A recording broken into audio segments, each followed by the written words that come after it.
अरुण साव ने कांग्रेस पर तीखा हमला बोला है।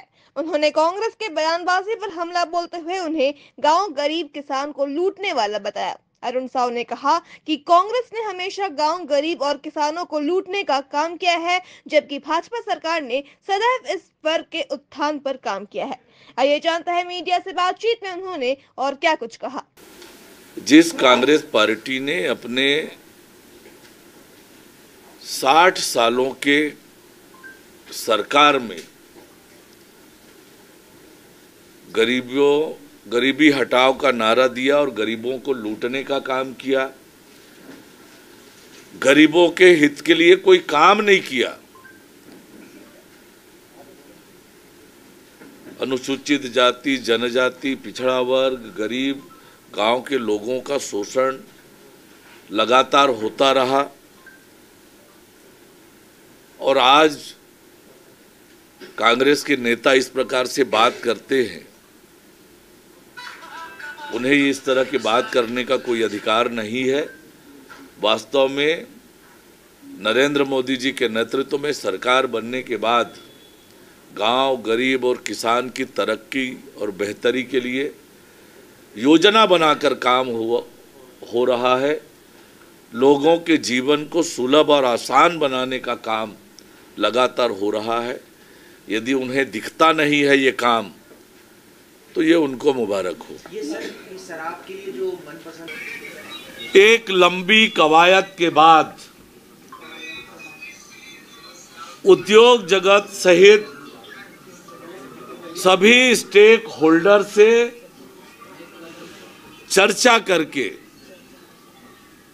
राज्य की वर्तमान परिस्थिति पर पूरी तरह से विचार करके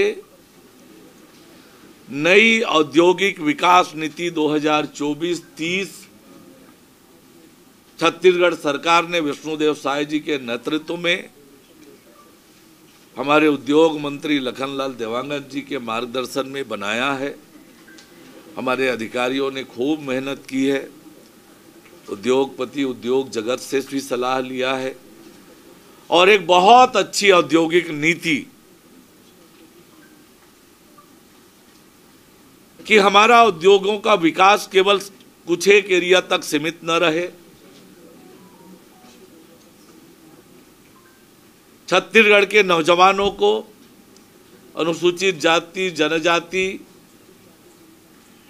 के नौजवानों को भी उद्योग लगाने के अवसर बने, रोजगार मांगने के बजाय रोजगार देने वाला बने और छत्तीसगढ़ के विकास में योगदान करे।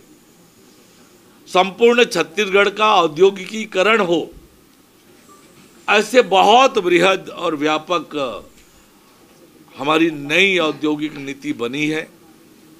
विकसित भारत की संकल्पना प्रधानमंत्री माननीय नरेंद्र मोदी जी ने की है।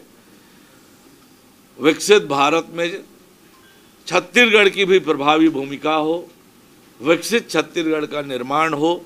इस दृष्टि से ये हमारी नई उद्योग नीति हमने बनाया है, हम ही संवारेंगे, इस ध्येय वाक्य को लेकर आगे बढ़ेगा और विकसित छत्तीसगढ़ के निर्माण में ये हमारी नई उद्योग नीति बहुत प्रभावी भूमिका का निर्वहन करेगी।